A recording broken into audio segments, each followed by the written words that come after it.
Adeline is a pace setter who consistently makes those around her better. We are incredibly proud of the leader she has become and look forward to her continued success both on stage and in the classroom. Go ahead, Adeline. Thank you. Please stand. She's an expert. Right hand over your heart. Ready, begin.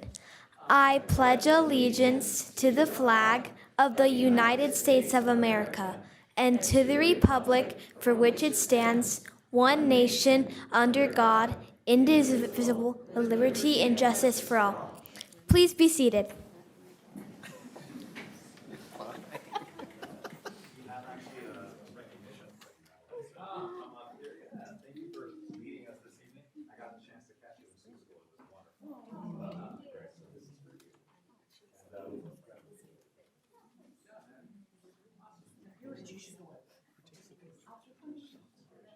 I'm going to take one after. Okay. Sub for There you go, like that. Adeline, scoot back.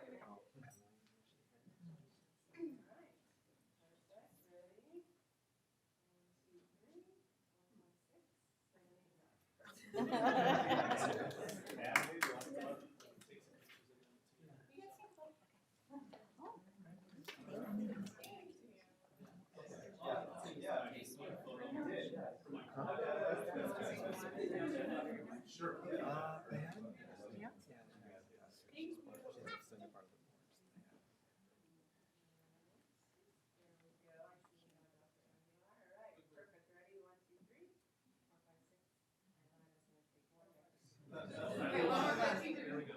Ready? 1, 2, 3. Thank you.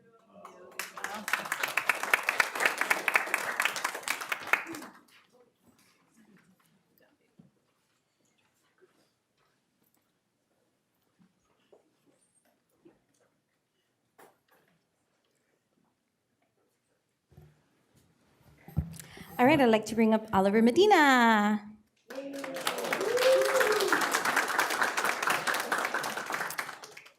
It is a pleasure to recognize Oliver this evening.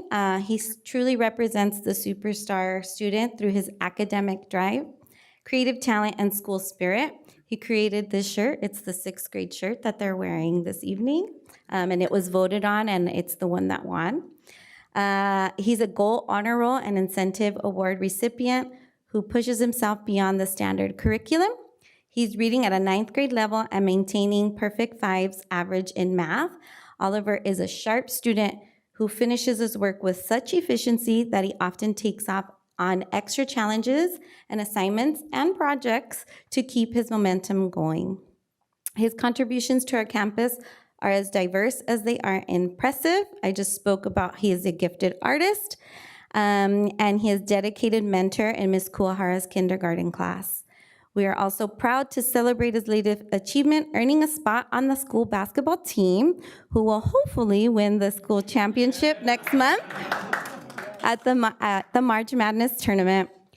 I just found out too that he's a walking encyclopedia about baseball facts, so I encourage you to ask him something later on if you get a chance. Whether he's on the court or in the classroom or helping our youngest students, Oliver leads with integrity. Perfect attendance, 0 tardies, and a flawless record on his yellow card. He proves that true success comes from showing up, giving your best every single day. We are incredibly proud of Oliver and can't wait to see what he accomplishes next. Congratulations, Oliver.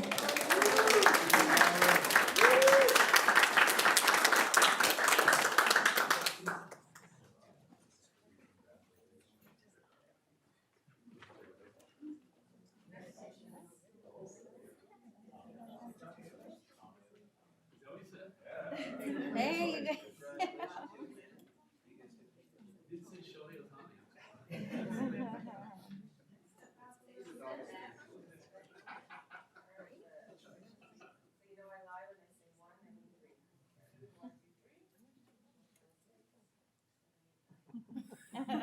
What is that? So smile at 3, smile at 6.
I do want to thank Mr. Ralph and Ms. McGahee for being here tonight, who are the teachers of these students. So thank you so much for being here this evening as well.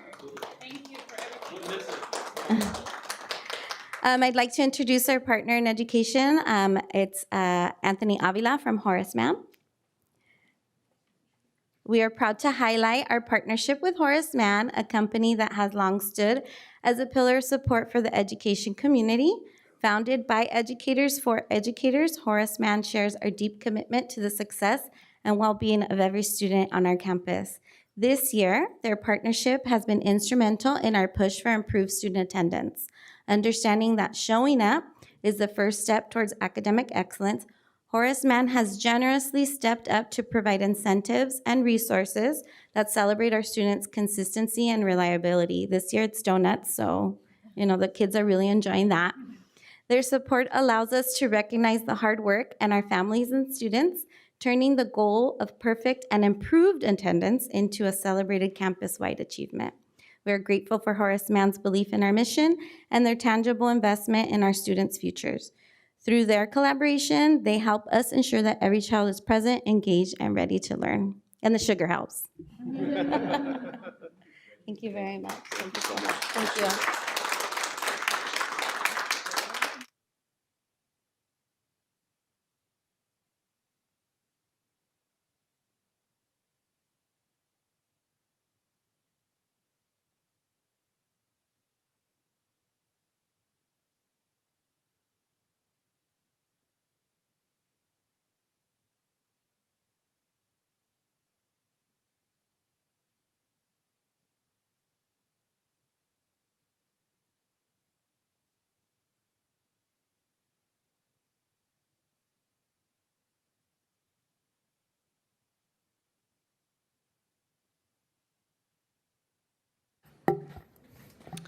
All right, that will bring us to our student representative report, and we actually have a new representative coming to us from Arrow High School, Miss Audrina Suarez. So if you would maybe introduce yourself to us, and we can welcome you aboard.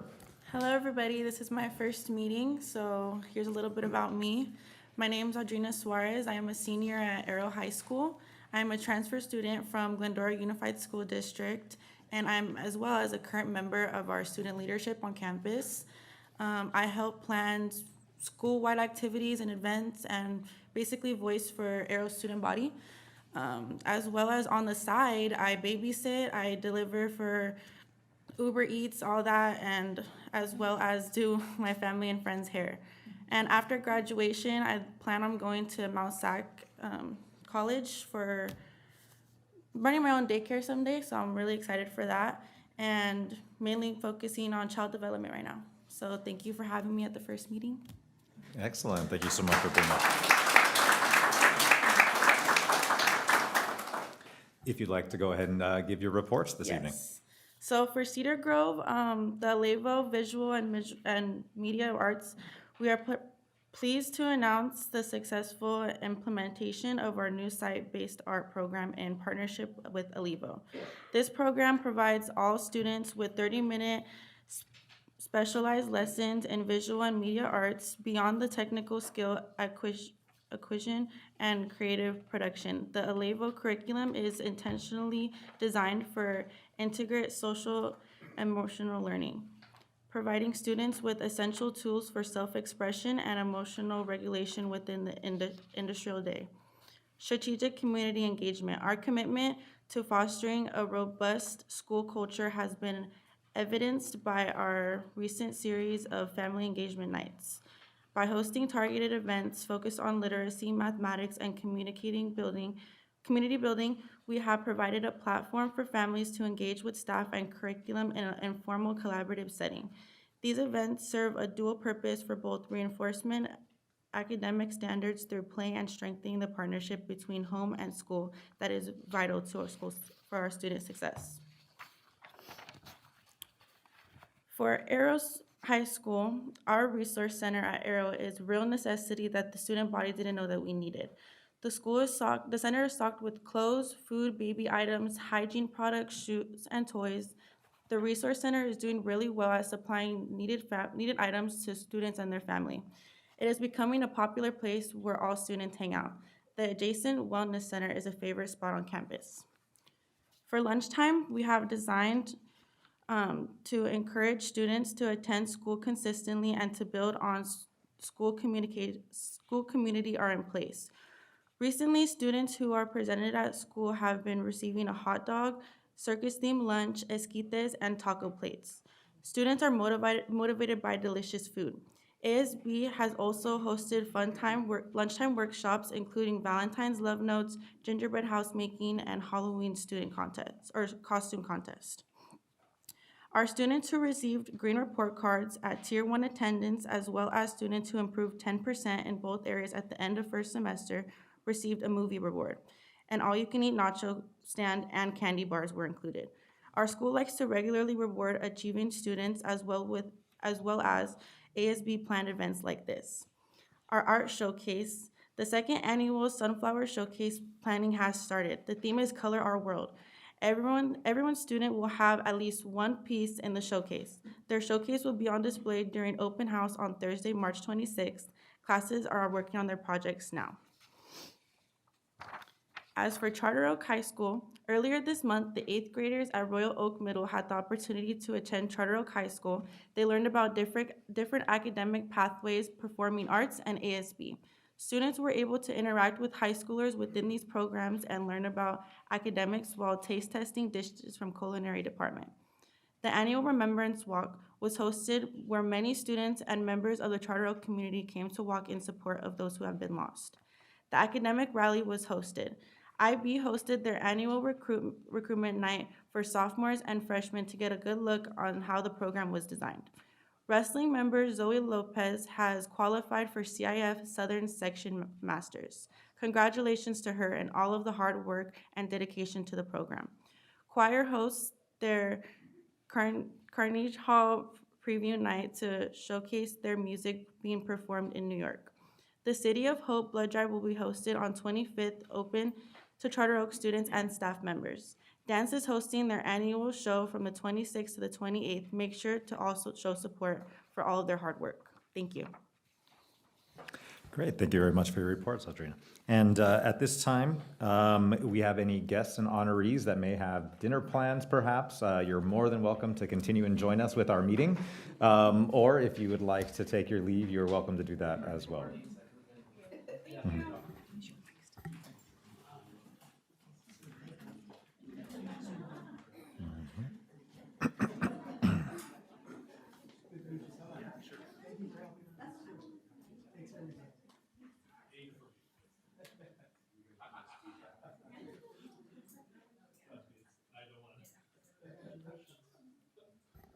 All right. With Mr. Rose's absence, we will be foregoing the ROP report this evening, which will bring us to our superintendent report. Dr. Kim. Thank you, Dr. Aguilar. First of all, I'd like to welcome Audrina to the team. Audrina, a pleasure having you here. Thank you for representing Arrow High School. And if I may just add, adults are also motivated by delicious food too. So thank you for bringing that to our attention. February is just an incredible month, a lot to celebrate. As we all know, February is Black History Month, and we just want to celebrate the contributions of Black Americans to society, to history, to culture, to a variety of different things. As well, across our district, we celebrate a lot of different cultural as well as faith-based celebrations this month. It's Lunar New Year we celebrated just recently, as well as the beginning of Lent and Ramadan. And so we acknowledge that across our district and our faith-based students, and just want to recognize that it's just really important month here in February. Collaboration is really happening and thriving right now across our school district. It's really neat seeing all of our elementary school teachers as grade level teams come together, really think together and collaborate, as well as our subject area teams, various groups working together, problem solving together, and really thinking of new creative ideas to make sure our students are learning at high levels. As well, I shared last month about the importance of addressing our facility needs across our district. That is one of our pillars for success. And we have been starting our information sharing across our community. And the community will be receiving this informational pamphlet about some of the facility needs we have here, and perhaps what a local funding measure might be able to do to address some of those fundamental needs that we are seeing and experiencing at some of our school sites. So just want to make you aware of this. It is outside for anybody interested in this flyer in the lobby as well. And lastly, I had the pleasure of joining President Aguilar this past Monday on President's Day with a roundtable meeting with our local congressman that represents this region, Gil Cisneros. And it was very informative, very thoughtful discussion. And I think one of the points that we emphasize across not just our district, but across our region, other school districts, is just the importance of fully funding education for students. And one of the points that we really emphasize is that we are not seeing the promises the federal government has made, particularly with our students with disabilities. And so this gap is having an impact, as you all are aware, in our district and across the region. And so Congressman Cisneros was very attentive to those needs. I think we can both agree that he was really advocating for seeing how we might be able to address that in legislation. So appreciated that time, and that concludes my report. Great, thank you, Dr. Kim. That will bring us to our presentations, and our first presentation will be on our local control and accountability plan. Dr. Kim, would you introduce our speaker? Yes, I'm going to actually turn it over to Dr. Mustafa to talk a little bit about what this is and why we're presenting this. Perfect. Thank you, Dr. Kim. Our local control and accountability plan mid-year review really provides an opportunity to assess our progress of our programs and our effectiveness to ensure student resources or student improvement and our resources align with budget.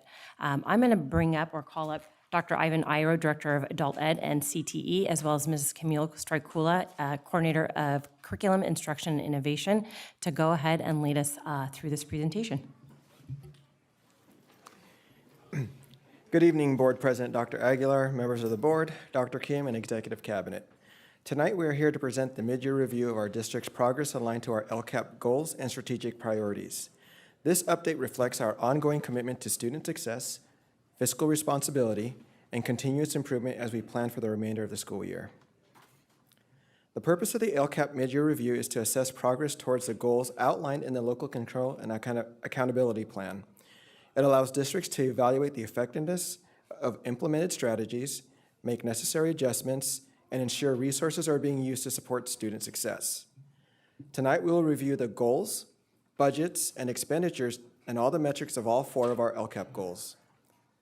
Something to keep in mind as we move through this presentation is that our LCAP is a 3-year plan, and we are currently in year 2 of the plan.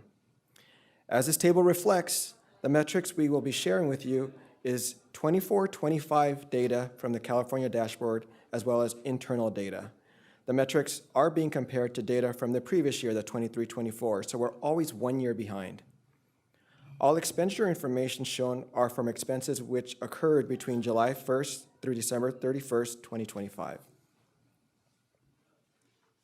Goal 1 focuses on college and career readiness. At COUSD, we're committed to expanding college and career opportunities for all students. By ensuring access to high-quality teachers, standard-aligned instructional materials, supportive learning environments, and a broad course of study, we're setting our students up for success both in the classroom and beyond. This slide provides a mid-year progress update on LCAP Goal 1, College and Career Readiness. At this point in the year, all action items have been implemented and are actively in progress with ongoing monitoring of outcomes and impact. Our work under this goal continues to focus on recruiting and retaining high-quality staff, maintaining safe, clean, and well-equipped facilities, providing instructional materials and technology, supporting FAFSA completion and post-secondary readiness efforts. The district has budgeted approximately $36.4 million, and as of December 31st, expended approximately $17.8 million. Funds will continue to be strategically allocated through the remainder of the year to ensure that we fully support priorities under Goal 1.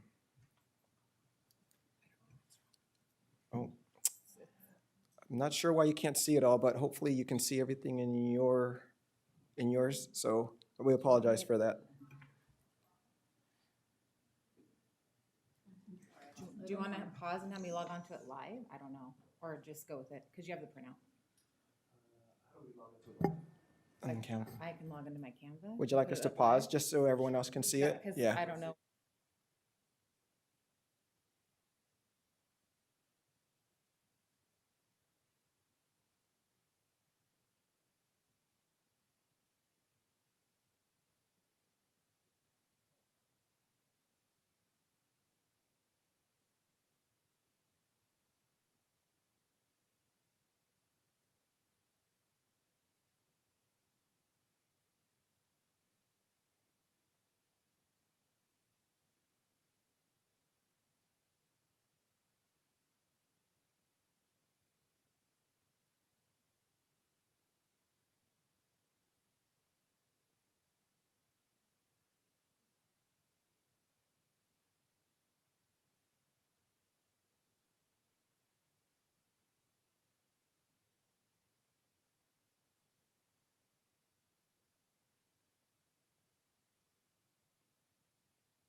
Thanks for your patience. Yeah, we had the right person in the room. All right, continuing on. This slide highlights the metrics used to measure progress for Goal 1. Metrics are the specific data points or indicators we use to determine whether our actions are producing the intended outcomes for students. All metrics for Goal 1 are completed. 100% of our students have access to standards-aligned instructional materials, ensuring equitable access to core curriculum across all schools. 100% of teachers are appropriately assigned and fully credentialed, which is critical to maintaining instructional quality and compliance. Our 2025 FIT report confirms that facilities are in good repair, supporting safe and effective learning environments, and our FAFSA completion rate is currently 72%, reflecting a 13% increase, demonstrating strong progress in preparing students for post-secondary opportunities. Goal 2 focuses on increasing academic achievement for all students, including student subgroups, through high-quality, culturally responsive instruction and aligned curriculum, meeting the diverse needs of every learner. Action items in Goal 2 include providing programs that increase college and career readiness, funding for our special education program, providing career technical education classes at secondary sites, and ongoing support for our English learners. All of these action items are currently in progress. Of $21 million budgeted, $6.5 million has been expended as of December 31st. You may notice a difference between the expenditure and budget. This is because funds have been encumbered for various contracted services and salaries that will not show as expenditures until the end of the school year. An example of this is our action item providing special education services. There is approximately $11 million tied to this item in the form of contracts and services which will be expended by June 30th. There are several metrics used to measure Goal 2 attainment, which are divided over the next two slides. Some highlights include a 13% increase in our A through G completion rates, a 3% increase in our AP and IB pass rates, a 1.7 increase in our high school graduation rate, and a 9% increase in English learner proficiency rates, in addition to a 30% increase in progress for our long-term English learners, moving from red to blue on the dashboard. As you can see from the gains in many of these metrics, we need to applaud and celebrate the efforts of our high school teachers, administration, and support staff, including our language development assistants and English learner TOSA, for a job well done. This next slide shows additional metrics used to support Goal 2. Here we can see a 4% increase in CTE pathway completion, a 7% increase in CTE participation rates, and a 4% increase in our college and career indicator. Taking a deeper dive into the college and career indicator, students can meet this rigorous requirements through a combination of the following: achieving proficiency levels on both English language arts and math CASP scores, passing AP and IB exams, earning college credits from dual enrollment or articulated courses, and receiving the state seal of biliteracy. I would now like to turn it over to Mrs. Camille Starkula to run through the remainder of the presentation with you.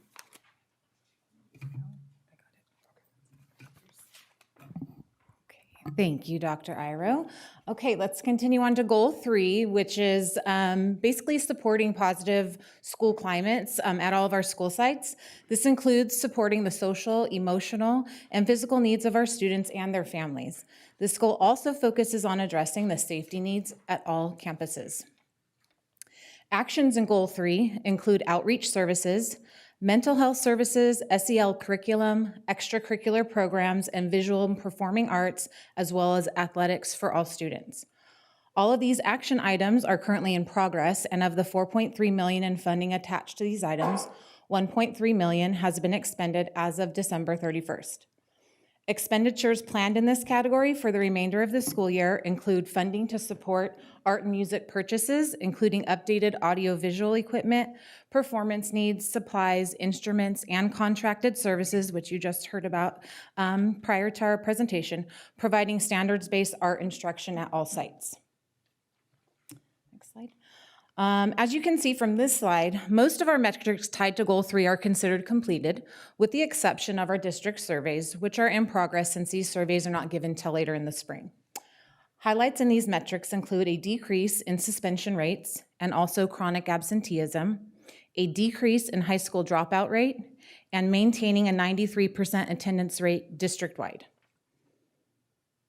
Moving on to Goal 4, the equity multiplier, this provides additional funding to schools with the highest concentration of student need based on stability rates and socioeconomic disadvantaged population. At Charter Oak Unified, the Sunflower campus meets the state's eligibility criteria, reflecting both the level of need and the opportunity to provide those targeted supports. These additional resources allow us to implement focus strategies to improve outcomes, close achievement gaps, and better support our high-need students. The goals listed on this slide are aligned with improving student achievement and graduation rates, in addition to improving attendance and decreasing suspension rates. All action items are in progress, and the allocated amount for the equity multiplier is just under $200,000, of which $9,000 has been spent. Additional expenditures are currently in progress to provide sustained student supports, targeted professional development for teachers, and necessary technology updates. All metrics for Goal 4 have been completed, again with the exception of the parent climate survey, which again will be conducted later in the spring. As you review the data for Sunflower Campus, it's important to note that student enrollment fluctuates, with students frequently entering and exiting the program. This mobility creates challenges in measuring year-to-year progress, as we are often unable to track outcomes for a consistent cohort of students. Despite this instability, the campus has placed a strong and intentional focus on increasing student engagement, recognizing it as a critical lever for improved outcomes. This targeted effort is reflected in the data. Both Arrow and Bridges have demonstrated a decrease in chronic absenteeism rates, suspension rates have declined, and the college and career readiness indicator has been maintained. Together, these trends highlight that prioritizing student engagement is yielding measurable improvements, even within the context of high student mobility.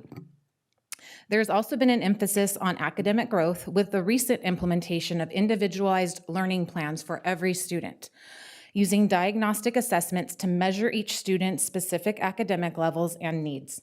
These diagnostics guide targeted interventions designed to address identified learning gaps. To ensure ongoing progress and accountability, each student is assigned a staff member who conducts a personal check-in every 6 weeks to review data, monitor growth, and adjust supports as needed. This structured, individualized approach will help to strengthen both academic achievement and student engagement. This concludes our LCAP presentation. We'll now open it up for any questions you might have. Great, thank you very much for the great work there, Dr. Iro and Ms. Strikula. Do we have any questions from the board? Mr. Peterson. On the goal 2 metrics, first off, thank you. On the CTE pathway completion rates, just to further describe it, it's 3 classes, correct? So to complete the pathway, it's 3 classes, 2 concentrated on the capstone. It can be 2 to 3, depending on the pathway. Some of our pathways are 3 years, like our engineering is an intro, concentrator, completer, and some are 2. Like our business pathway is a 2-year pathway, our culinary is a 2-year.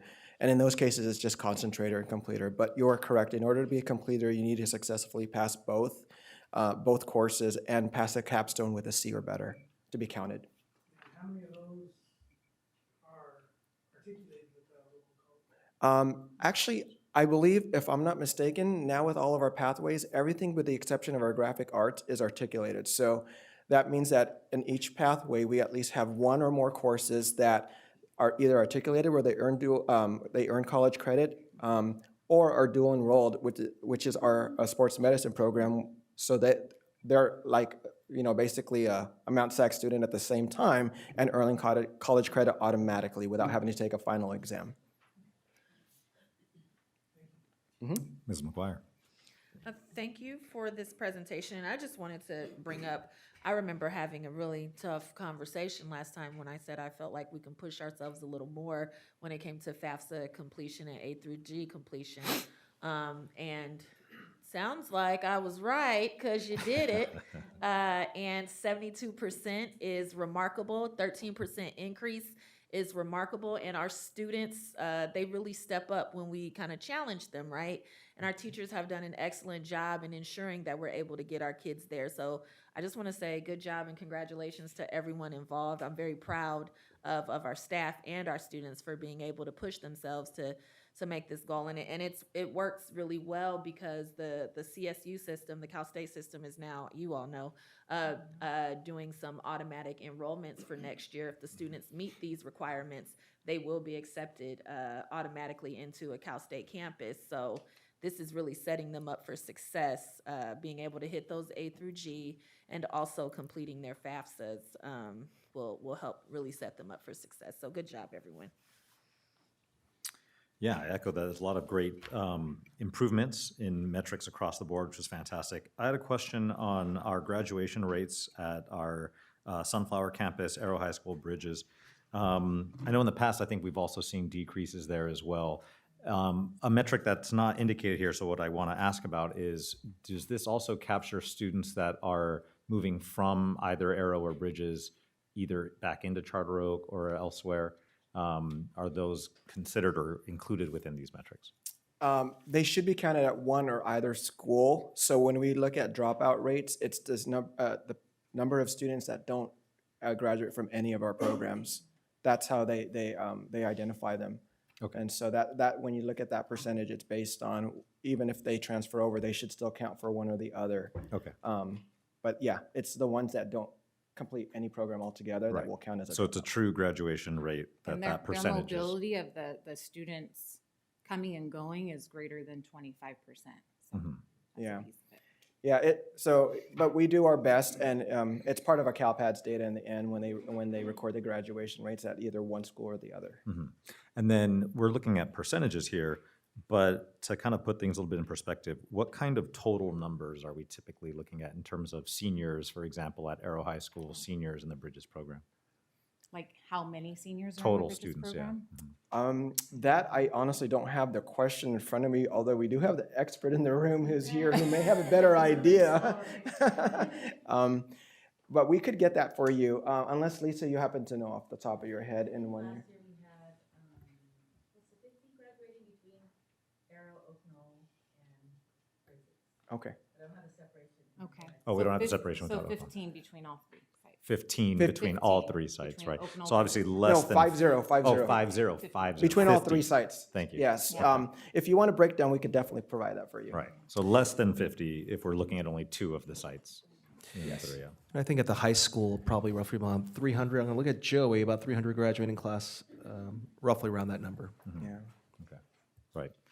So in that case, a difference of 5 students, if we're looking at all 3 sites, would be the equivalent of a 10% decrease. Yeah. Yeah. So, okay. Yeah. All right. And then maybe one last question. Dr. Rao, you referenced a little bit some of the differences in terms of the funding that is allocated and the expenditures to date for some of these goals. What are kind of some other examples, I suppose, of areas where there are monies that are budgeted, but they won't show up as expenditures until a certain point? You alluded to something like that. Are those specific types of contracts of services? The largest ones come from our special education, and they represent a large percentage of goal number 2. If you look at 11 million, considering there's like 21 in there. We do have some smaller, that's why Camille also mentioned in our visual and performing arts, we have our Prop 28 funds, which there is a spending plan for.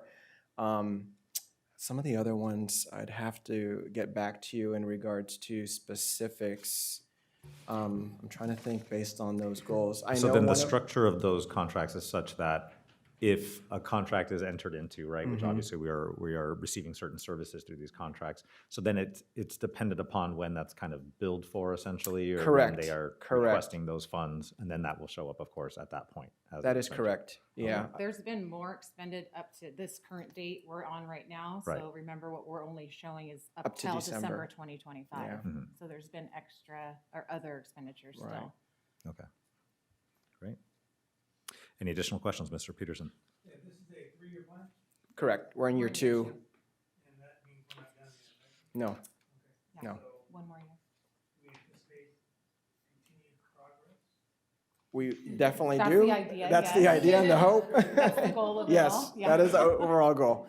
But You'll, we're always working like a year behind, right? Yeah. Like, that's why, that slide was kind of funky on the first slide, didn't show that table at first, but just trying to remind everybody that when we're talking about, we're in the 2025-26 school year, but the data points that we have right now are from last school year. So we're not even really even seeing the great work already being done this school year.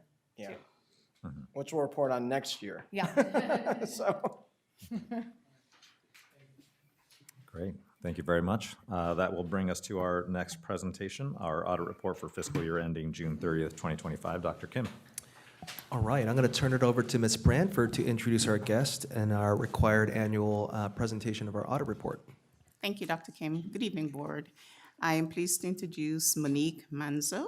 Monique is with Christy White Associates, our audit firm, and Monique will be presenting a brief overview of the results of the financial audit for the 24-25 fiscal year.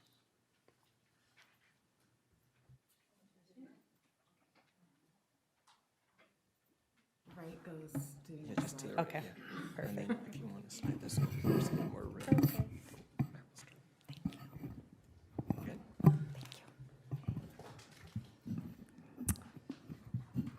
All right, good evening, Board President, Board members, Superintendent, and Cabinet. Thank you for having me here. Again, my name is Monique Manzel with Christy White. We're your audit firm. So I'd like to start off with a little overview of the audit process and procedures, and then conclude with our opinions over the district's financial statements, state compliance, and federal compliance. So jumping into the fund audit process, we normally work in 2 phases. The interim phase occurs during the springtime, and here we're really focused on internal control testing, state and federal compliance areas. With internal controls, we're testing the design and effectiveness over the district's internal controls over financial processes. So we do this by selecting a sample of cash receipts or the district's collections at different collection points, including your school sites. We're looking at cash disbursements, and we're also looking at payroll transactions. And it's not just payroll, HR is involved with that process as well. Next, we are looking at state compliance. So these are applicable areas that are outlined within the annual LEA State Audit Guide. So this is attendance, instructional materials, instructional minutes, and your LCAP. So we're definitely making sure that you're meeting those the reporting requirements, and the mid-year LCAP is actually new this year and last year. And then with federal compliance, because the district expended more than $750,000 in federal funding, the district was subject to a single audit. So this year we looked at, I apologize, last year, 24-25, we looked at your child nutrition program and followed the procedures outlined within the OMB compliance supplement. At year end, we come back again, and this is during the fall and occurs after you all approve your unaudited actuals. And we're really focused on confirming those account balances. So we're looking at, ending balances for cash, accounts receivable, accounts payable, your balance sheet items. We're also looking at additions to capital assets, any disposals, any issuances of new debt, as well as revenues and expenditures incurred during the year. Throughout the audit, the district and auditor, us, hold different responsibilities. So the district's management is required, is responsible for the design and maintenance of effective internal controls over those district's financial processes. Also, the preparation of financial statements, these are your financial statements, as well as the preparation and managing of your interim budgets. Our responsibility is to provide an opinion or reasonable assurance that the district's financial statements are materially stated, and we conduct our audit in accordance with auditing standards generally accepted in the US and government auditing standards. This image here just summarizes audit requirements that I kind of already went over, but the annual audits are required by the State Controller's Office, which results in an independent audit report over the district's financials. And this also includes reports over, I keep throwing out, internal controls, federal, state compliance, and internal controls related to those programs. On page 86 of the report itself, you'll find this summary of audit reports. I find that this is the go-to page within that audit report. It summarizes audit opinions, and it's a good indicator as to whether the district received any findings or if there were any reportable findings. So jumping into the first opinion, that's related to the district's financial statements, I'm happy to share that we issued an unmodified opinion, and that's the best opinion the district can receive. No significant deficiencies or material weaknesses or non-compliance were noted during testing. Same with federal and state awards, an unmodified opinion for both of those. No significant deficiencies or material weaknesses were identified. Again, with federal awards, we looked at the child nutrition program or cluster.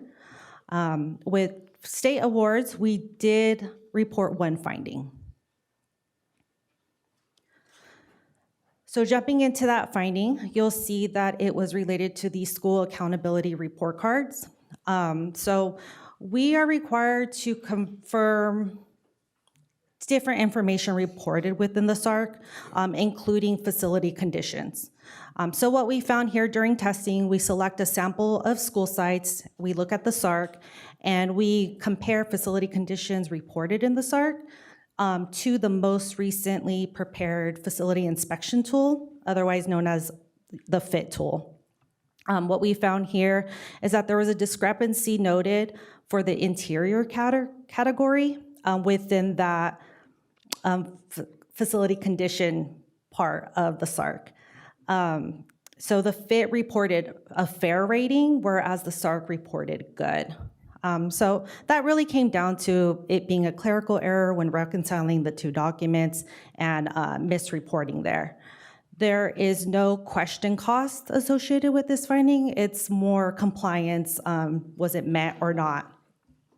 Our recommendation here is just to ensure that the facility and maintenance department is providing the most recently prepared fit to Ed Services, who compiles the SARC. Specific to 24-25 was a new accounting standard implementation, GASB 101. So with GASB 101, this really changed how LEAs report compensated absences. Before 24-25, LEAs or districts were only required to report a vacation liability, so anything that was owed to an employee upon separation. However, with GASB 101, and again, this was effective 24-25 year, it also added a portion of accumulated sick leave as of 6/30. So that's what led to this one-time restatement to your net position. In addition to that, there was a full repayment of your COP as of 6/30. So the net of the two restatements resulted in that decrease of 1.8 to your net position, beginning net position. I just want to stress that this is a one-time restatement and it's due to an accounting standard. It doesn't affect your cash balance or your budget. It's an estimate. So that concludes my presentation over the district's financial audit. I just want to give a special thanks to Kirill, Nikki, their teams, really every department of the district, because I feel every department is involved in the audit as well as your school sites are selected. So I just want to thank all your staff, really. And with that said, any questions? Great, thank you very much for the presentation. We have any questions from the board? Mrs. McGuire. Yeah. Regarding the FIT report, how does this match up with LCAP? Is this a different reporting year? LCAP says good repair. Over here, for the audit, it says fair for the FIT report. It's a different year. Okay. Thank you. Also, kind of along those lines, and this may not be your particular area of expertise, perhaps, so I'm aware of that, but using the facility inspection tool, differences between a designation of fair and good, do you happen to maybe have some ideas or general ideas of what the difference is there? I just know that there's a detail page and the inspection is done, and it really comes down to how many good check marks you receive, and it's based on percentages. That's all I know. Okay, that's fine. Yeah, we can, we'll take a closer look at that on that Of course. particular report. Thank you. All right, any additional questions? Okay, thank you very much for your presentation. Thank you.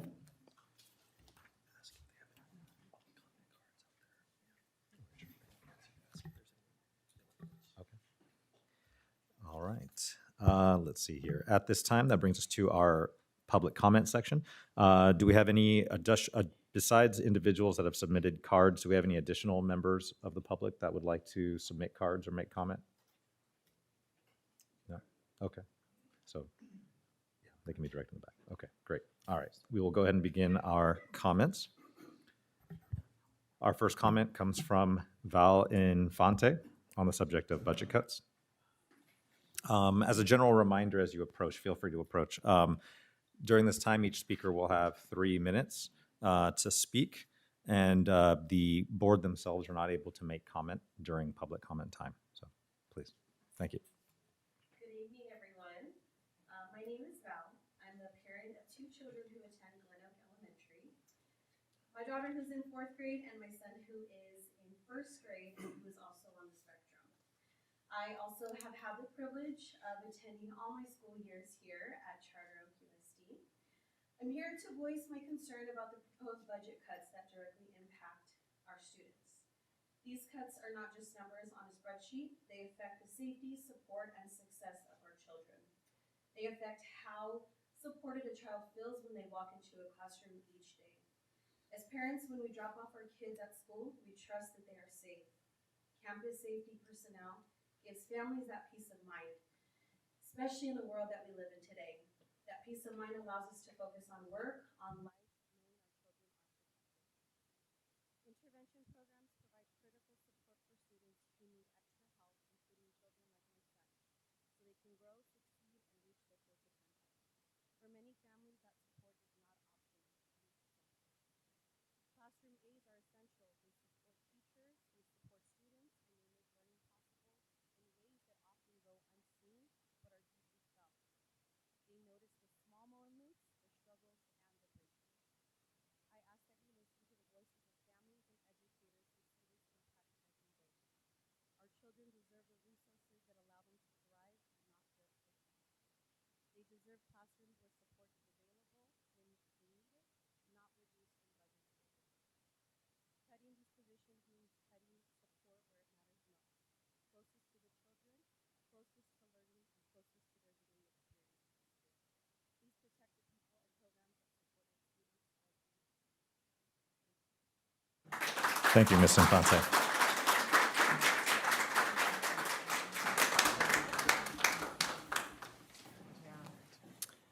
We have next Rachel Martin.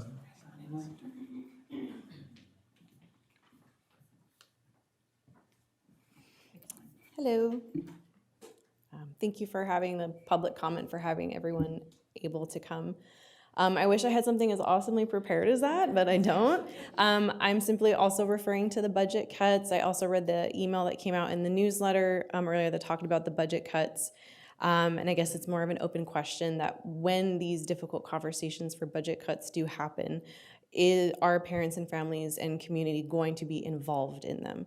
I know when sending out these newsletters and sending out those type of comments, they are very general, which is understandable, and they're very supportive. We're gonna do our best.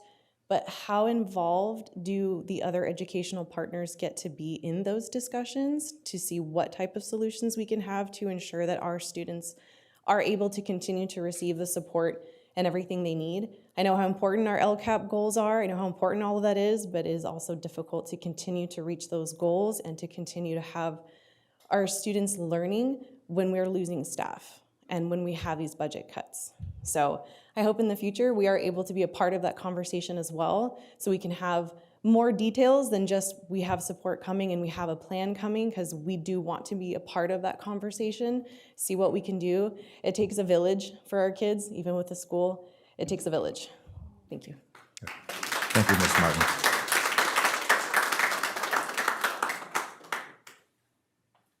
Next, we have Mr. Portillo on distribution of money. I'm going to defer.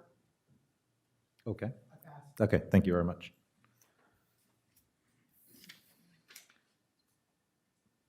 Next we have, and I will do my best to read, I believe it's Tony Chavez. Yep, thank you.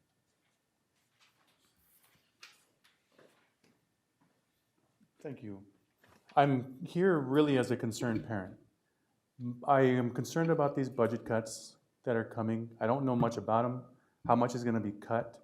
But the fact that this shows the cuts being made are to campus safety first concerns me. At my son's elementary school, I have heard at least 3 messages from our principal where they had to call the police because someone in a car was attempting to, or at the very least harassing, some of the students. And the idea that they're going to cut some of this safety, it was safety personnel on campus that stopped it each time. So none of the kids were abducted, none of the kids were harmed, but it was the safety personnel that made the difference. So the idea of cutting safety concerns me. Intervention programs, the same thing. You know, I hear it's very important to you guys, these graduation numbers and students getting into colleges. That's fantastic. However, at the elementary school level, I think it's incredibly important to have these intervention programs in place, unchanged, in fact, improved upon.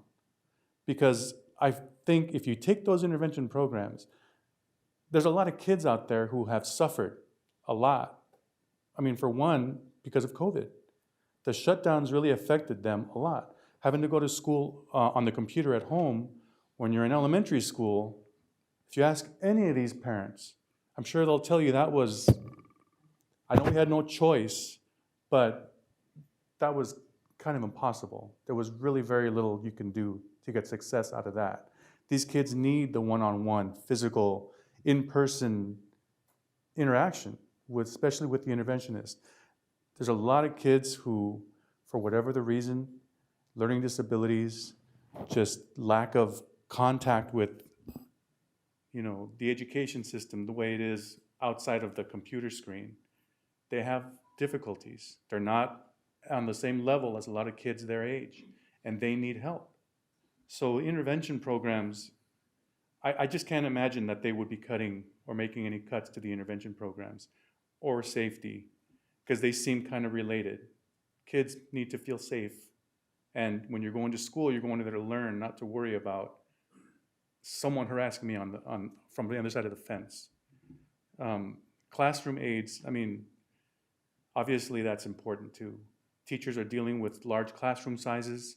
I think in my son's class, there's about 33 students. It may not sound like a lot. I know when I went to school, we had a lot of students. We had like close to 40 students in my class. But this was like in high school.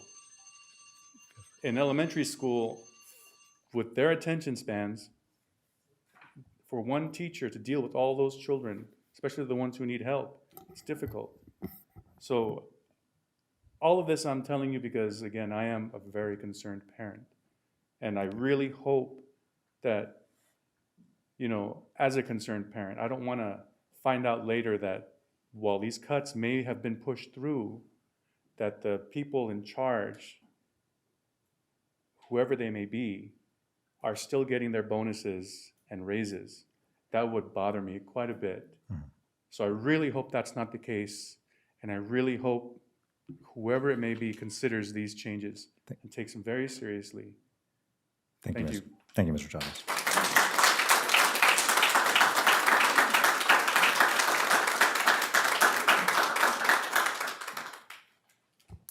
That'll bring us to our action item portion of the evening. Our first action item is from Business Services, the acceptance of our audit report for fiscal year ending June 30th, 2025. Do we have a motion? Motion made by Mr. Peterson. Do we have a second? I'll second. Second by Mrs. McGuire. Any discussion or questions from the board? Okay, seeing none, we'll go ahead and call for the vote. Ms. Sandrina, welcome again to our meeting. So as a student rep, you also have the opportunity to participate in the voting for this as well. So I'll go ahead and ask for your vote first, and then we'll also continue around the table, and we're just voting yes or no on accepting this audit report. So, Audrey. I say yes. Yes, thank you. Mr. Peterson? Yes. Mrs. McGuire? Yes. And I'm also a yes. We'll accept that 3-0. Our next item is under Human Resources, which we only are able to allow board members to vote on these particular items. Do we have a motion to bring Resolution 22526, elimination layoff of classified personnel, to the floor? Motion by Mr. Peterson. Do we have a second? I'll second. Second by Mrs. McGuire. We'll begin with comments and questions, and I think I kind of want to also begin a little bit by thanking for members of the public for being here this evening, making public comment related to this particular topic. I think with some of the questions and whatnot, Dr. Kim, if you might be able to provide a little bit of context, a little bit of information on this particular item. Absolutely, sure. This resolution is being brought to you guys, and layoffs and elimination of positions occur when there's due to lack of work or lack of funds. And in this case, it's truly because there's a lack of funds. We've reminded this board in our presentation last month, along with previous meetings, that we're entering a time of really great fiscal uncertainty. And when we adopted our budget back in July of last school year, June of last school year, last calendar year, we needed to recognize that there were $3 million worth of reductions that this board needed to make, and we had to provide a fiscal stabilization plan.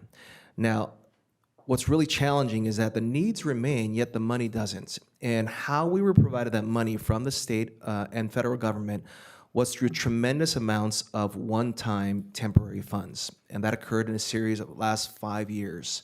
As we all know, temporary funds are just that. Once it's expended, it's no longer there. And in this case, the funds that were utilized were primarily focused around our elementary schools. And so we had a great opportunity to create new positions over the last 5 years utilizing these temporary funds.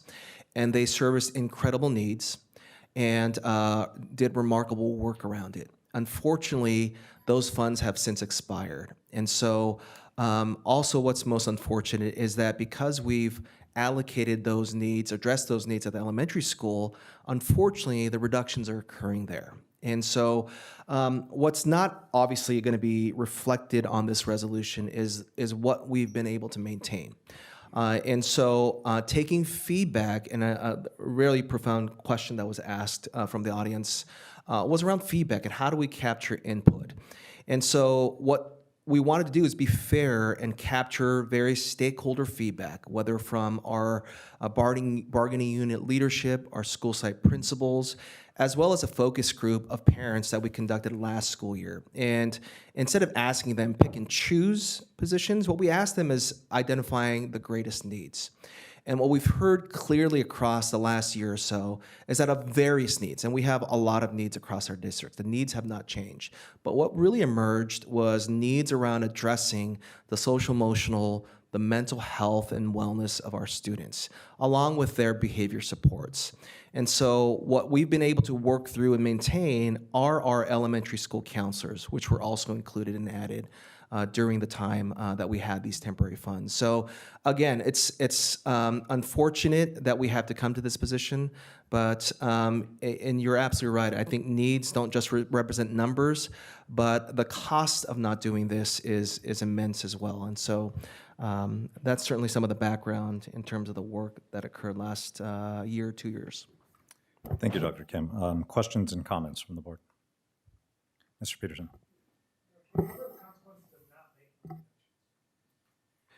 A really good question. I mean, specifically on the reductions that are before you in this action item, if I'm correct, I think they amount to close to $1.3 million in reductions. And I think I'm going to turn it over to Krill because the cost is associated with the totality of the reductions that we had to identify, which was nearly $3 million over the next 2 years. But I'll turn it over to Krill in terms of explaining the impact. Sure. So if we don't approve these reductions and we miss the deadline that we all know is a legal deadline, and we submit a negative certification to the county and they concur with that negative certification, then the county will follow a prescribed set of steps how they handle districts. And so first they'll try to send us a fiscal agent that will help us to be able to identify what we need to do. But if we're unsuccessful with that step, then they will start the process of receivership, which means that they'll take over the district. My services won't be needed, as well as the superintendent's, and then the board becomes advisory only. And for clarity, that's in the context of making no reductions. Correct. As And if opposed we are to- showing that we can't meet our obligations for the 3 years, the budget year and the 2 out years, and it shows definitely that we have a cash shortfall, then yes, they will assign us as under receivership. If I may add to that, and I think you were alluding to this, not making these specific reductions as it relates to personnel, because there is a legal timeline that we have to provide, requires us then to make and identify reductions outside of personnel. And in this case, it would come to the tune of $1.3 million. And so the great concern we have with regards to that is if it's not identified in personnel, and as a reminder, personnel is about 80 to 85% of our costs in our school district, then would have to think about programming and what that looks like across our school district. And again, not to cast concerns or fears, but programming then gets into really the student experience and what that looks like in terms of potentially things like the athletics and the arts and other types of student experiences. Go ahead, Mr. Peterson. A lot of this is focused around intervention specialists. Intervention's still going to continue in the classroom, correct? Absolutely. In no way have we shared that interventions are going away, right? What we have identified and communicated with every single one of our teachers is that we can't sustain interventions as they are working right now, right? And interventions have been done incredibly by our intervention specialists. And I think this is an opportunity for the next several months for us to identify and develop a really creative and effective way that we can apply interventions starting the beginning of the school year to address the needs of our students. Ms. McGuire. I first wanted to bring up, I received a few emails that said that the cuts feel inequitable, and that they are largely hitting the elementary school. I wanted you to talk a little more about the investments that were made with the one-time funds. You kind of touched on it, but were those investments made equitably? Short answer is no. We've primarily, in terms of positions created, predominantly created for servicing and supporting our elementary schools because, and it was very purposeful and with great intent, because the funds provided for us were specific towards learning recovery. And as we knew and recognized and heard from our stakeholders, we wanted to prioritize addressing the needs of the elementary kids, knowing that if we address those needs and gaps early on, perhaps we can avoid some of the challenges and academic and learning gaps as they matriculate to the secondary schools. So predominantly at our elementary grades. And I know you weren't the superintendent at the time that we made these decisions, but did we do our best job in notifying the campuses that this was a temporary solution with temporary funds? To the extent possible, I think in our communication across our stakeholder groups, I think people realized that we were working through one-time funds and temporary funds. I think in our due diligence and great efforts, we've worked really hard to see to what extent we can maintain as best as possible these positions. And so that was our responsibility. We wanted to see how can we work as leaders to try to maintain this. And I think as we started working through the budget and as we adopted the budget last school year, we realized we needed to make some tough decisions. And this is really at that point where we're at in terms of how do we sustain this over time. And we can come up with a way of doing so for now. And for timeline for communications, I've heard a few people say today, you know, how will the other stakeholders, parents, community members, et cetera, be notified? Do we have a timeline of how we will get those communications out or how we'll continue to speak with parents? Absolutely. I think one of the information items that we shared recently was about the impending or proposed reductions that we're making, right? And so I think if I'm a parent, I am a parent. As a parent, what I would be most interested in is how might our kids be serviced starting next school year, right? As a reminder, these services continue on for the remainder of the school year, right? And so I think our responsibility as leaders and working with our school sites and our principals, and I'm certain our teachers are curious about this, is designing something that will address those needs that our kids may experience. And of course, communicating that to our stakeholders. And when do we think we'll have a plan for how we will address these deficits, like in the classroom and for the students? Good question. So we're designing committee work up to this point. We've gathered some data. Fairies, you want to talk a little bit about some of that work? Sure. So we actually sent out a survey to all of our elementary teachers last week with the intent of forming a committee with both trying to set up a plan for interventions as well as behavior and safety at the campuses. That survey closes next Friday, and then we'll start the work of planning and organizing what those will look like for the upcoming school year. And my last question / comment is about the consequences of not taking action today. I've worked in communities where the school district has gone into receivership, and I don't think we discussed that this is not a short-term thing, right? The average time of receivership is 10 years in California, which means the community will lose full control over the school district if we don't make these cuts. Is that correct? That is correct. And one of the examples is Inglewood Unified. And also Pasadena was already advised. And so this year they're making a huge amount of cuts, millions of dollars in cuts. And I also read Long Beach Unified is making cuts to avoid receivership as well. That is correct.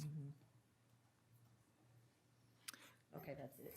Thank you. I have some additional questions for clarity. So with this particular resolution, we have a certain number of positions under the classified designation, such as was mentioned, we have instructional aides or proctors, to name a few. In terms of these reductions, a certain number are being reduced with this proposal. How many total positions, in terms of, for example, proctors or instructional aides, are there across the district? Was that a total number of, that we have total, or total that we're? Let's say, for example, proposing to reduce? Both, actually, right? So in terms of the number being reduced in the context of the total number across the district. So instructional aides, we have approximately 50 to 55. Just depends on the needs of our students and the way that the extra support is written to IEPs. The 10 that we're proposing to reduce are in the general ed classrooms for those. Proctors, we do have one safety proctor at each of the elementary schools, so there's 5 of those. We have one BIA, behavior instructional aid, at each of the elementary schools that services the school as a whole. So those are 5 positions as well. And so with the remaining positions, minus proposed reductions, is there any level of flexibility with locality of those positions in terms of where they would be at sites or how they could service the different populations of students? Yeah, so this resolution has 22 positions on it, and 20 of those positions, we do have the flexibility within the staffing to find homes for those individuals. So they will have positions in the district next year through attrition of other individuals who have either left this year through resignation or retirement. And so, okay, so I mean, that speaks to an individual person having an opportunity of employment remain. In terms of the position and the service that it provides to students, is there flexibility for the district to be able to position those positions in sites where the need is? Correct. Instructional aides and BIAs are all district employees, and so each summer we will go through a process of making sure that the positions that are needed at each of the school sites are, we do have, for lack of a better term, like shuffling or reassignments, making sure that all the needs are met that are for the students' sakes. And then maybe Dr. Kim, if you could address a little bit, I think you've kind of touched on this a couple times at this point, maybe. In terms of determining the list of proposed reductions, there were budget advisory committees held in order to really kind of focus in on what would be potentially on this list. In terms of other areas that are considered or other positions that are considered or wherever that may be, right? Again, if it needs to be within personnel or even if it's out of personnel, was there also consideration at that time in terms of would we be able to maintain a version of those services with elimination of whatever positions were relevant to that? I'm going to ask Dr. Mustafa to talk a little bit about, perhaps answer that question, but talk about it within the context of the budget work and advisory work that you guys led through. Sure. So Dr. Aguilar, we actually started the work last school year. We convened a committee with both associations, district leadership, site leadership as well, called the Big Team Meeting. And we met several times throughout the course of last year where we looked at the LCAP and our LCFF base funding, because those go hand in hand, and how the monies are spent. We did road shows last year. I had to say we went to every school site where we talked about the budget. Those happened at every school site last spring. We met with our site principals. We met with students. This year we convened another committee called the Budget Advisory Committee. Both associations sent representatives. We had district leadership, site leadership, where we evaluated our restricted and unrestricted funds. So we looked at all of the pots of monies. We looked at every position that was brought in post-COVID in great detail. And again, we talked to students this year as well. And so we are finishing up our site visits this year as well. We have one more site to go to, but we've gone to every site sharing the same information as well. If I can make sure we're answering the question, in terms of the context and the background, if I understood your question, it was around, did we discuss possible, what it might look like or how it differently might look like? What my question really is about is, if we're looking at reductions in personnel, right, each member of the staff, each member of the faculty has a very specific role and provides a very specific service in their role. So in terms of trying to determine which would be areas where fiscally there could be reductions that would assist in making the budget solvent, but also looking at the specific services, of course, tied to those positions, and whether there were opportunities or strategies or capabilities of maintaining services even with an elimination or reduction of certain positions, right? I mean, for example, I guess certain positions I could imagine if those are reduced, there's no way to replace whatever that service would be or modify that service. So to what degree is that kind of part of the discussion? To what degree is that involved in determining this list? I see. To an extent, I think certain committees we convened, there was a very clear purpose, so we didn't want to say your purpose was to help us give input around potential for reductions, along with, on the side, create some new ideas for how you might be able to address those needs that may arise. But I think in other feedback and stakeholder group meetings, we did discuss around, okay, perhaps how do we maximize some needs and what positions might be able to help address those needs in terms of, and I'll give the example, right? So the counselor position was a position that was identified that could maximize various types of service based on the credentialing and the training, the personnel involved. Again, we don't look at counselors saying you're going to solve all of our problems, but we most certainly said as a priority level, they perhaps have some training and background to address the needs that arose. Mm-hmm. And these reductions, many of them are obviously tied to the general fund. Are there other funds available in restricted funds in order to help modify or offset any reduction in the service positions themselves?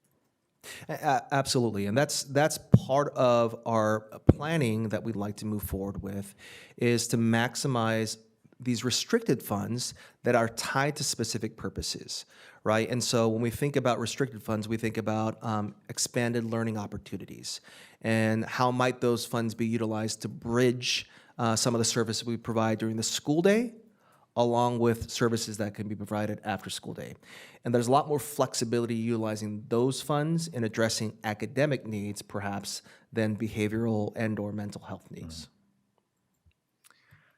In the process of making the budget, obviously we've seen Ms. Branford and your team work diligently over several years, at least that I've been involved, in forming a budget that is conservative in its projections. And I think that's been very wise, and we've seen the benefits of that. And oftentimes even we've found occasionally opportunities, or not opportunities I should say, but outcomes where maybe expenditures were less than projected from a year ago, or revenue was slightly higher than projected from a year ago. In those types of situations, right, when we as best as we try to predict the future, right, in those situations when they occur, will the district be looking at any difference in end balance as an opportunity to either, offset the services or add back or anything like that in terms of proposed reductions? Most definitely. We always want to look at those outcomes. But if we're budgeting upfront, it's hard to make a decision of what's going to happen in the end.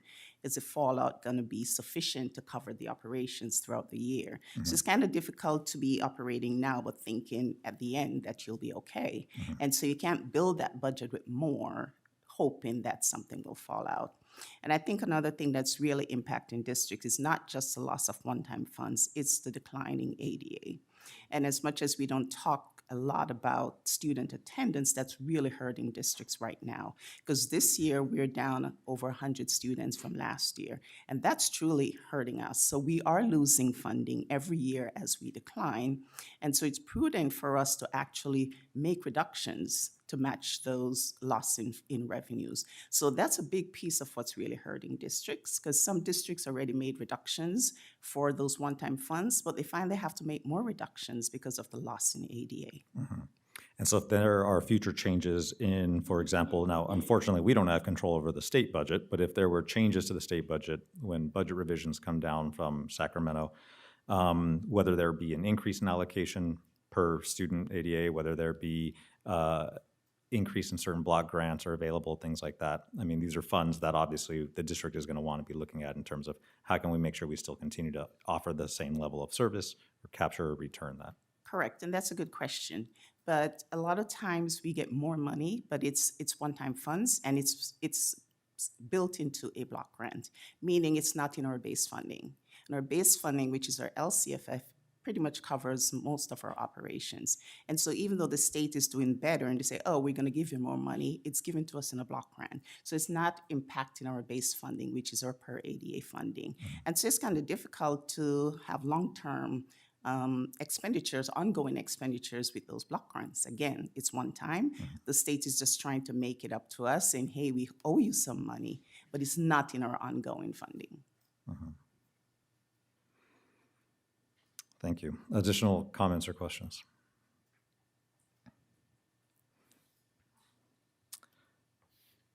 Yeah, I think in a challenging situation as this, you know, and I think we can all appreciate how challenging it really can be. You know, I think it's difficult to make any kind of addition through subtraction, as the saying might go, right? If there's reductions of any kind, anywhere, that's likely going to have a negative impact to some degree. And oftentimes, as part of these conversations, it becomes what are ways to maintain as best as possible, modify as best as possible through any action in a way to best maintain the services for the students that are receiving them, because that's ultimately going to be our biggest, our most important stakeholders, really. And I think, at least speaking for myself, I would say, and as a board member, I would hope that any decisions that we ever make are ones where any member of the community in the same position would want to make the same decision as well, the same outcome, right? And I think, you know, over the years, we've had opportunities to bring services. We've had opportunities to increase things where possible, to utilize resources as creatively as possible, to improve and increase as many services as we can. And then sometimes when these types of decisions have to be made, unfortunately, we're in that position on the opposite end, right? Where something has to be looked at, something has to be reduced, something has to be strategized, right? And really primarily your team, the executive cabinet, of course, responsible for determining what those possibilities would be, and then ultimately our role in terms of approval. With that, I think, do we have any comment? Ms. McGuire? I wanted to say really quickly that over the past year, we've had, you know, as a board and a cabinet, a lot of conversations about cuts and reductions. And, you know, we've cut all of the material expenses and everything that we possibly could. And there's just not an easy way to get to $3 million. And that's unfortunately what we have to do, is make $3 million in cuts over 2 years. And I think all that being said, regardless of the action taken this evening, I think clearly there's a charge upon the district to prioritize the provision of services, the provision of these important needs in whatever format is financially feasible and as effective as possible, right? I think that's very clear. All right, with that, we're going to go ahead and call for the vote. Mr. Peterson? Yes. Ms. McGuire? Yes. I'm also a yes. We'll pass. The resolution will pass 3-0. That'll bring us to our consent calendar. Do we have items on the consent calendar to be pulled by any board members? Okay, seeing no items to be pulled, we'll go ahead and call for a motion to bring the consent calendar as is to be approved. All right, Mr. Peterson makes the motion. A second? Second. Ms. McGuire seconds. We'll go ahead and call for the vote, and you can join us on this as well, Ms. Suarez. Yes. Yes from Ms. Suarez. Mr. Peterson? Yes. Yes, Mrs. McGuire? Yes. And I'm also a yes. That will pass 3-0 with the addition of our student board member in the affirmative.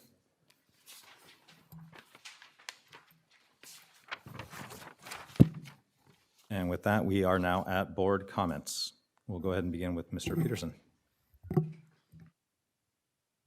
Thank you, sir. Yeah, making any cuts is no fun. We're very fortunate that the one-time funds that were brought in were used prudently to benefit our students, benefit the district. But unfortunately, those dried up and we had to make some tough decisions. Not everyone's gonna like it, but it's something that we have to do. With that being said, want to wish Zoe Lopez good luck from Charter Oak, who's wrestling in the Masters tournament in Sonora, at Sonora High School tomorrow, going against some of the top competition in the state, and I'm sure she's going to do well. The drama program's going strong. Suzical was at the middle school, put that on. Very well received, and high school is working on SpongeBob. I'm already tired of hearing some of those songs being sang by my daughter in the hallways. But it's we're on the closing part of the year already, which is surprising to me.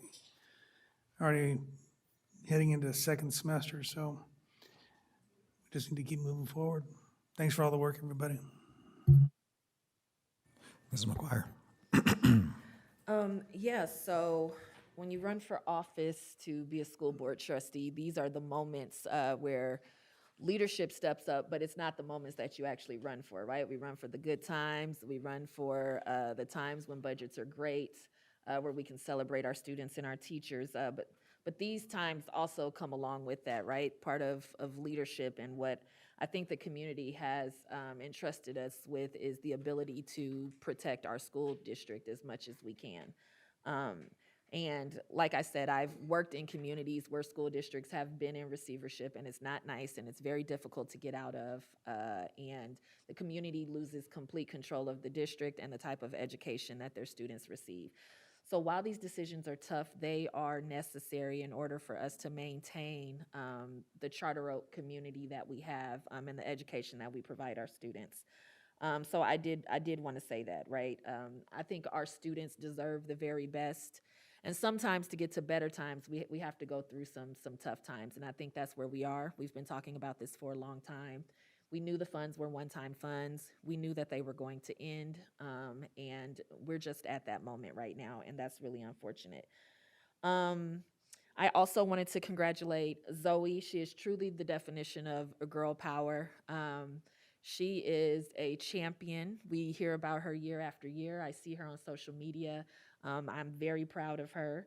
And I think that's something great that we offer at Charter Oak, right? We have a girl wrestler going to CIF, and that's pretty dope. And then I wanted to finish up by saying, for several years since I've been on this board, I used Black History Month as an opportunity to teach everyone about Claudette Colvin. If anyone remembers me talking about her, she was a 15-year-old who really started off the Montgomery bus boycotts. She had just learned about our Constitution of the United States. She got on her bus. They told her she needed to move to get up, and she said, no, I just learned about the Constitution. We had to read it, and I have rights. Of course, that didn't fare too well where she was in the South and the year that it was.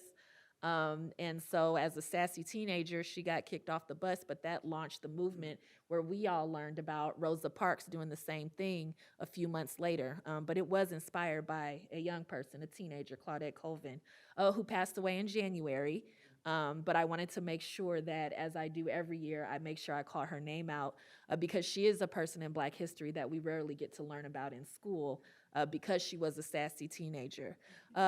But our sassy teenagers also have displayed their rights this past month, where they also stood up for the things that they believe in. And so I wanted to just make sure I shout them out and elevate them that, you know, kids have freedom of speech too, right? And I know there was a lot of mixed feelings in the community on whether kids should do things like that, but history has shown us that when real change happens in our country, it's because kids started it. Every movement that we have known about, Vietnam, everything, they were young people. So just like Claudette Colvin, our young people also stand up. We also lost another civil rights icon this week, Reverend Jesse Jackson. So I wanted to make sure I said that. And then in closing, I also just wanted to say again, our students are doing so well. The FAFSA and the A through G rates are very impressive. We've really pushed our students. Our teachers have really done a great job in pushing them. And I talk about college a lot because I know that right now, when you hear about student debt and you hear about, like, is it worth it to go to college? Even our own Bureau of Labor Statistics tells us that the pathway to economic prosperity in our country right now is the college degree.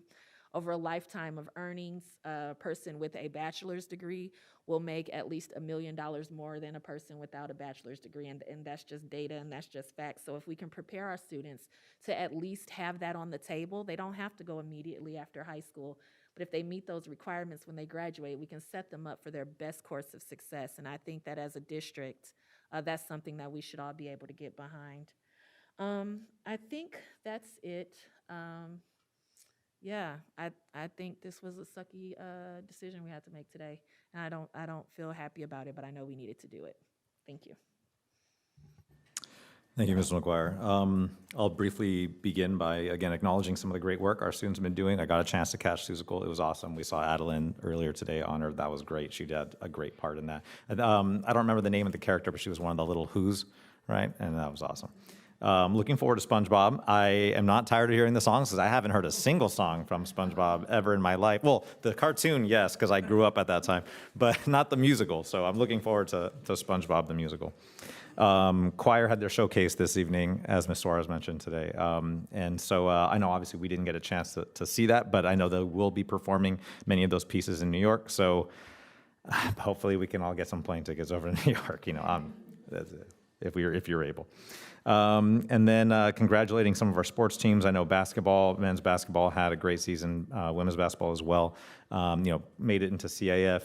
Didn't have the outcome they wanted there, but really hard fought. So, congratulations to them. I got to catch a couple of their games, and they played hard. They played really hard. Of course, also Zoe Lopez. You guys already had all that. I'll just say, yep, everything to there. Amen. And then, I think with the budget challenges, Dr. Kim, you mentioned a little bit earlier in terms of, funding sources, and you mentioned that we were able to meet with Mr. Gil Cisneros this past week. And, I think something that's really big, that's, not necessarily always talked about in general in public. I think it's commonly talked about among school district cabinet members, of course, is the fact that we are largely underfunded in the areas of special education in money that is promised to us by law from the federal government, but not funded and not provided at the level that it was intended to be provided. And what happens is, of course, these are services that we are required to provide and we would want to provide, of course. And we do provide specifically to our special education population, but in order to do so means we do have to dip into the general fund, right? An encroachment upon the general fund used for supporting all students because of the lack of specific funds dedicated to specific populations. And that creates a massive challenge, and it's not a trivial amount of money. It's a very large amount of money. It's enough money on a year-to-year basis that, we wouldn't be having this meeting. And so, at least, no, we'd have the meeting, but we wouldn't be having this item. And so I think that's a really big challenge. And I think as a community, we need to continue to advocate for appropriate funding for education, which something, again, that, this body doesn't have direct control over.